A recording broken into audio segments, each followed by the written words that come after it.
بسم اللہ الرحمن الرحیم۔ السلام علیکم۔ سورۃ الکوثر کا 3 دن کا طاقتور وظیفہ۔ سورۃ الکوثر قرآن پاک کی سب سے چھوٹی سورت ہے۔ اس سورت کی بہت سی برکتیں اور فضیلتیں ہیں۔ سورۃ الکوثر کا 3 دن کا پاورفل وظیفہ۔ آپ نے یہ وظیفہ نماز فجر کے بعد 3 دن جمعرات، جمعہ اور ہفتے کو کرنا ہے۔ اول و آخر ایک بار درود ابراہیمی پڑھنا ہے۔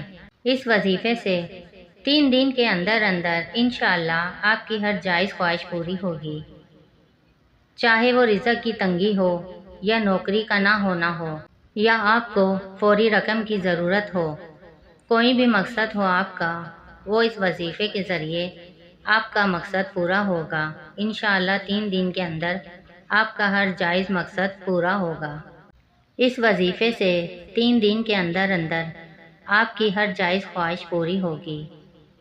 ہر جائز خواہش، چاہے وہ رزق کی تنگی ہو، نوکری کا نہ ملنا ہو، آپ کو فوری رقم کی ضرورت ہو یا کوئی بھی مقصد ہو آپ کا، وہ اس وظیفے کے ذریعے آپ کا وہ مقصد پورا ہوگا۔ انشاءاللہ 3 دن کے اندر آپ کا ہر جائز کام اور مسئلہ پورا ہوگا انشاءاللہ اللہ کے حکم سے۔ ناظرین، ہمارے چینل پر اسلامی وظائف اور اسلامی واقعات کی ویڈیوز اپلوڈ ہوتی ہیں۔ ان ویڈیو کو دیکھنے کے لیے ہمارے چینل کو سبسکرائب کیجیے اور نوٹیفیکیشن بیل کو آن کر دیجیے تاکہ آنے والی ویڈیوز آپ کو ملتی رہیں۔ شکریہ۔